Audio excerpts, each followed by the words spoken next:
Good morning, welcome to business breakfast show. Global markets లో ప్రస్తుతం ఒక షాంఘై మినహాయిస్తే మిగతా ఏషియన్ ఇండిసెస్ అన్ని స్వల్ప లాభాల్లో ట్రేడ్ అవుతున్నాయి. ఎస్ఎక్స్ నిఫ్టీ కూడా 24 పాయింట్ల లాభంతో 5411 దగ్గర ట్రేడ్ అవుతుంది. సో ఒక పాజిటివ్ ఓపెనింగ్ ఇవాళ మన మార్కెట్స్ లో ఎక్స్పెక్ట్ చేయొచ్చు. జపాన్ నుంచి వెలువడుతున్న నెగిటివ్ వార్తలకు బ్రేక్ పట్టడం, అలాగే మిడిల్ ఈస్ట్ లో లిబియా సంక్షోభం శృతి మించుతున్నప్పటికీ క్రూడ్ ధరలు ఇక్కడ కొంత నిరోధాన్ని ఎదుర్కొంటూ ఉండడం, ఇవన్నీ మార్కెట్స్ కు ఊరటనిస్తున్నాయి, ప్రధానంగా గ్లోబల్ ఈక్విటీ మార్కెట్స్ కు. Last night US markets strong గా క్లోజ్ అయ్యాయి. AT&T టీ మొబైల్ మధ్య ఒక మెగా మెర్జర్ వార్త రావడం యూఎస్ మార్కెట్స్ కు కొంత ప్రోత్సాహం ఇచ్చిందని చెప్పుకోవచ్చు. S&P 500 1300 మార్క్ జస్ట్ దిగువన 1298 దగ్గర క్లోజ్ అయింది. సో నిన్న మన మార్కెట్స్ ఒకసారి గమనిస్తే రేంజ్ బౌండ్ గా చాలా టైట్ రేంజ్ లో ట్రేడ్ అయ్యాయి. FI సెల్లింగ్ అంతగా కనపడలేదు. అలాగే యాక్షన్ ప్రధానంగా mid cap, small cap stocks లో కేంద్రీకృతమైంది. సో నిఫ్టీ 5400 మార్క్ పైన నిలదొక్కోలేకపోతుంది. వరుసగా రెండో రోజు కూడా 5400 మార్క్ దిగువనే క్లోజ్ కావడం గమనించాం మనం. So in fact next 2 to 3 weeks ఇదే ట్రెండ్, సబ్డ్యూడ్ ట్రెండ్, చాలా రేంజ్ బౌండ్ ట్రేడింగ్ ట్రెండ్ కొనసాగే అవకాశాలు కనిపిస్తున్నాయి. మార్కెట్స్ కి ఎటువంటి పాజిటివ్ లేదా నెగిటివ్ ట్రిగ్గర్స్ ఇప్పట్లో ఉండే అవకాశాలు లేవు. బహుశా ఏప్రిల్ 2nd వీక్ నుంచి వెలువడే కార్పొరేట్ ఎర్నింగ్స్ వార్తలు మాత్రమే ఇకపై మార్కెట్స్ కు ప్రధానమైన క్యూస్ కాబోతున్నాయి. సో ట్రేడర్లు, ఇన్వెస్టర్ల సహనాన్ని పరీక్షించే అవకాశం ఉంది మార్కెట్స్. సో చాలా డల్ ట్రేడింగ్ సెషన్స్ ను రాబోయే రోజులు గమనించే అవకాశం ఉంది. అలాగే గ్లోబల్ కమాడిటీస్ మార్కెట్స్ లో కమాడిటీస్ కూడా కొంత స్తబ్దంగా కనిపిస్తున్నాయి. క్రూడ్ కూడా ఇక్కడ ఆగినట్లుగా కనిపిస్తుంది ప్రస్తుతానికి. అలాగే కోల్ ధర పైకి ఎగబోతోంది. మనం కొంతకాలం క్రితం చెప్పడం కూడా జరిగింది. కోల్ కమాడిటీస్ లో కోల్ ను కొనుక్కున్న వారికి రాబోయే రోజుల్లో ఈవెన్ గోల్డ్ అండ్ సిల్వర్ తో కంపేర్ చేసినా కూడా చక్కటి రిటర్న్స్ వస్తాయని అదే ఇప్పుడు ప్రూవ్ అవుతోంది. సో కోల్ ప్రైసెస్ పైకి వెళ్తున్నాయి. ఇక మార్కెట్ సంబంధించిన అంశాలపై ప్రస్తుతం మనతో మాట్లాడేందుకు అనలిస్ట్ సుందర్ గారు, అలాగే రామ్ ప్రకాష్ గారు సిద్ధంగా ఉన్నారు. సో నిఫ్టీ 5400 మార్క్ పైన కొంత రెసిస్టెన్స్ ఫేస్ చేస్తుంది, సమ్వేర్ అరౌండ్ 5420, 5425. సో ఎక్కడ సమీప భవిష్యత్తులో ఎటువంటి రేంజ్ మీరు ఎక్స్పెక్ట్ చేస్తున్నారు? నెక్స్ట్ ఫ్యూ డేస్ అంటే షార్ట్ టర్మ్ లో చూస్తే కనుక మార్కెట్ డెఫినెట్ గా రేంజ్ బౌండ్ లో ఉండే అవకాశం ఉంది. ఎందుకంటే లాస్ట్ 10 డేస్ చూస్తే కనుక 5455 పైన బాగా కన్సాలిడేషన్ అయ్యి శుక్రవారం నాడు 54 కింద బ్రేక్ డౌన్ అయింది. సో దీన్ని బట్టి చూస్తే టెక్నికల్ గా ఒక short term down trend, short term correction confirm అయినట్టుగా కనిపిస్తుంది.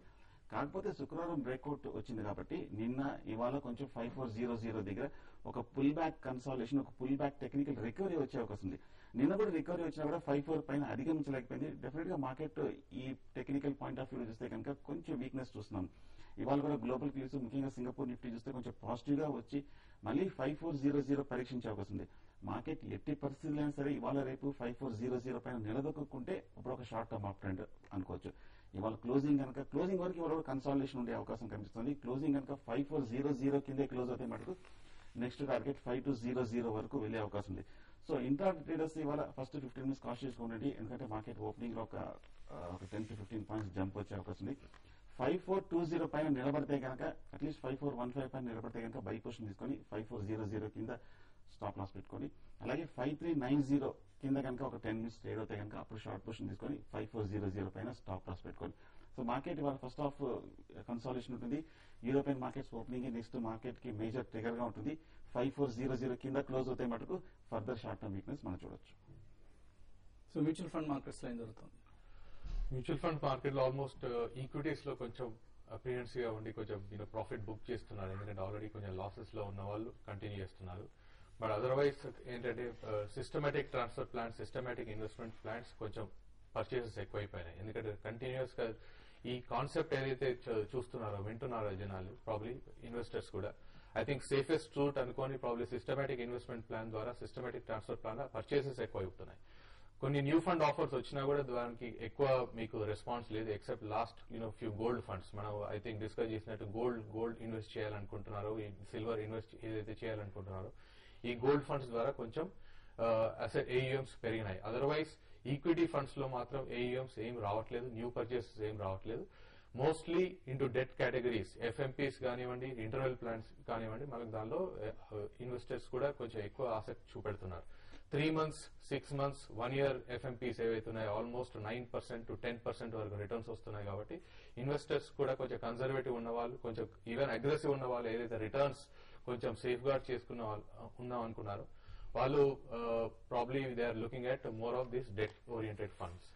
సో ఇన్ ఆల్ ఈక్విటీస్ లో అంత యాక్టివిటీ ఏం లేదండి. Probably they are only looking at getting out of equity funds in fear, but rather than probably staying invested, I would suggest probably they can look at systematic transfer plans in equities. Otherwise debt is still a category where you don't have much apprehension on that. Okay.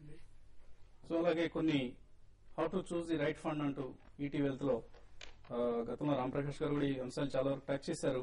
But ఒకసారి తిరిగి మనం పునశ్చరణం చేసుకుంటే how big is the fund. First of all mutual funds లో invest చేయబోయే ముందు మనం select చేసుకున్న ఫండ్ పెర్ఫార్మెన్స్ ని, ట్రాక్ రికార్డ్ ని, అలాగే వాటితో పాటు how big is the fund size ఎంత పెద్దదిగా ఉంటే మంచిది.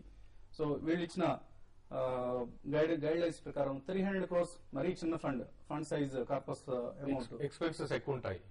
Small fund probably expenses churning portfolio active churn చేస్తుంటారు కాబట్టి. సో అలాగే 3000 crores is too large a fund. So ఈ రెండింటి మధ్యలో average size select that is optimum చూస్తున్నారు. కానీ if you look at I think I have my personal opinion on that. If you look at HDFC equity fund ఉంది అనుకోండి, or HDFC top 200 fund in last 5 years they have been doing really good funds. They are in the range of almost 7,000 8,000 funds.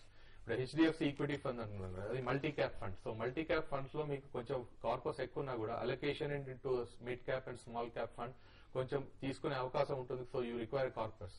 So typically ఒక large cap fund ఉంది అనుకోండి, 3,000 to 5,000 crores ఉంటే మీకు large cap exposure ఉంటుంటే దానికి allocations ఉంటాయి.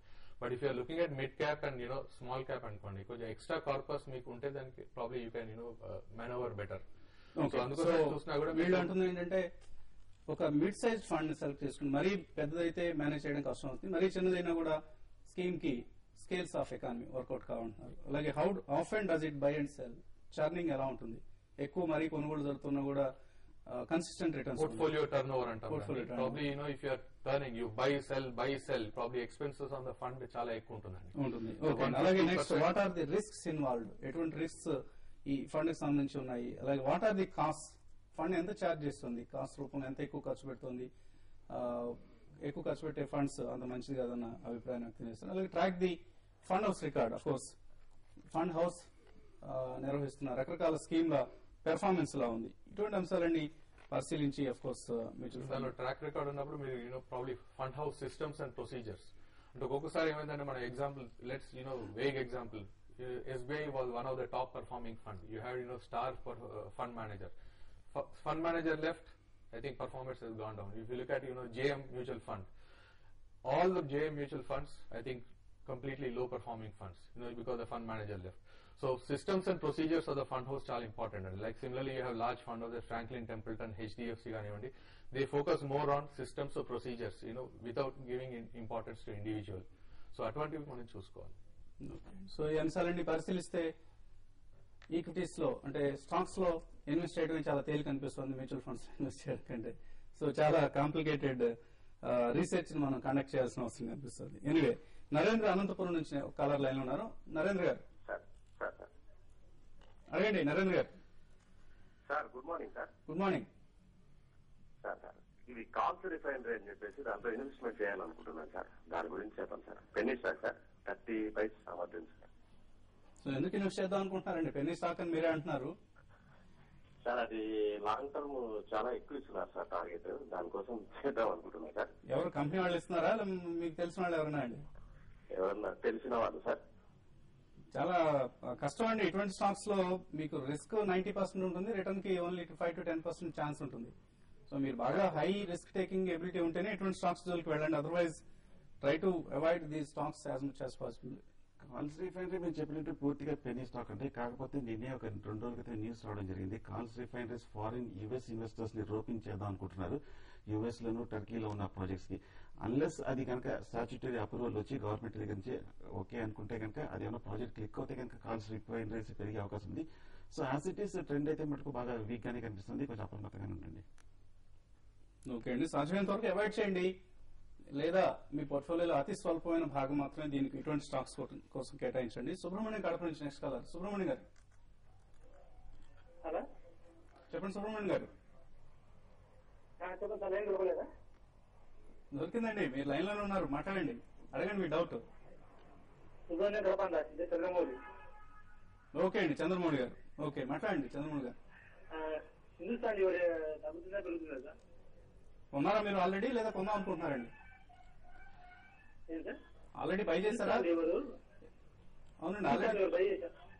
ఏ price లో కొన్నారు? కొందాం సార్, ఫ్యూచర్ లో కొందామని. ఫీచర్స్ లో కొందాం అనుకుంటున్నారు? లేదు సార్, బై చేద్దామని. అదే బై చేయటానండి కొంటాం అంటే. So anyway, Hindustan Unilever features లో తీసుకోవచ్చా ఇప్పుడు? లాస్ట్ ఫ్యూ వీక్స్ గా చూస్తే కనుక ఇన్ఫ్లేషన్ బాగా పెరిగినా కూడా consumer fast moving consumer goods ని బాగా తగ్గడం జరిగింది, ముఖ్యంగా కాల్గేట్, హిందుస్థాన్ లివర్, ఐటీసీ కూడా. సో అలాగే హిందుస్థాన్ లివర్ 290 నుంచి కరెక్ట్ గా 265 సపోర్ట్ దగ్గర రావడం జరిగింది. కరెక్ట్ గా మీరు సపోర్ట్ దగ్గరే ఉన్నారు. మీరు బై చేయాలనుకుంటే కనుక ఇక్కడ నుంచి ఒక టెక్నికల్ గా స్మాల్ మైనర్ రికవరీ వచ్చే అవకాశం ఉంది తప్ప ఇమీడియట్ గా బులిష్ గా ట్రెండ్ లేదు. సో ఇంకా ఎక్కువ వ్యవధి కూడా లేదు, మరొక వారం రోజులు మాత్రమే ఉంది. సో ఈ నేపథ్యంలో మీరు ఎంటర్ కాకుండా ఉంటేనే మంచిది అనిపిస్తుంది నాకు. సో అవాయిడ్ అండి, ప్రస్తుతానికి ఫ్యూచర్స్ లో అయితే మీరు అవాయిడ్ చేయండి. Maybe medium to long term investment కోసం అయితే హిందుస్థాన్ యూనిలివర్ మీరు కన్సిడర్ చేయొచ్చు. ఇప్పుడు ఒక చిన్న బ్రేక్ తీసుకున్నాం బిజినెస్ బ్రేక్ఫాస్ట్ షోలో.